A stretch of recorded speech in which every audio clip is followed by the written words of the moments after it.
All of Mrs. Bright's boarders are gathered in the parlor.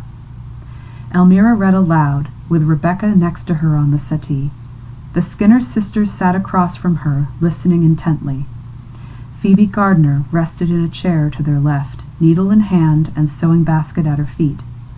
Mrs. Bright, as usual, was seated in her wing chair by the hearth, browsing the Daily Argus. "Please do read us one more passage," begged the twins. "All right, let me find another," said Elmira. She opened the book to one new section, turned the page, and resumed reading aloud from The Young Lady's Friend. "If it has been the misfortune of any of my readers to have grown up without being made good needlewomen, the sooner they undertake to supply this deficiency the better. A woman who does not know how to sew is as deficient in her education as a man who cannot write. Let her condition in life be what it may, she cannot be ignorant of the use of her needle without commoding herself and others, and without neglecting some important duties."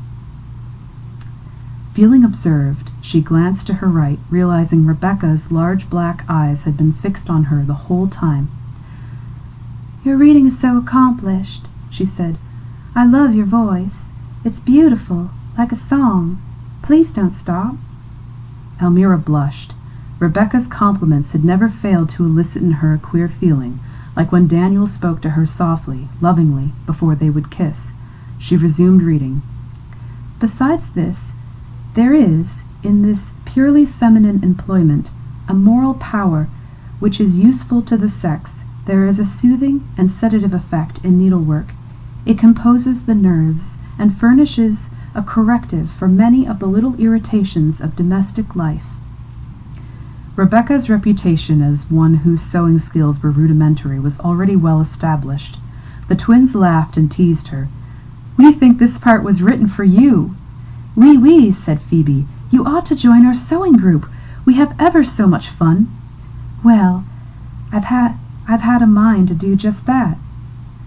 Leafing through her book, Elmira checked again the chapter titled Behavior Toward Gentlemen for suggestions on how to entertain Daniel the following afternoon. But the passages were all concerned with avoiding intimate conversations or how to gracefully decline a suitor's proposal. Both were contrary to Elmira's aims, so she closed the book and turned to her friend. "Rebecca, would you come with me? I want your advice on what I ought to wear tomorrow." The two said good night to the others, but at the top of the stairs, Elmira made a hushed suggestion. "Rather than selecting my clothes, might we instead go to your room where we could talk privately?"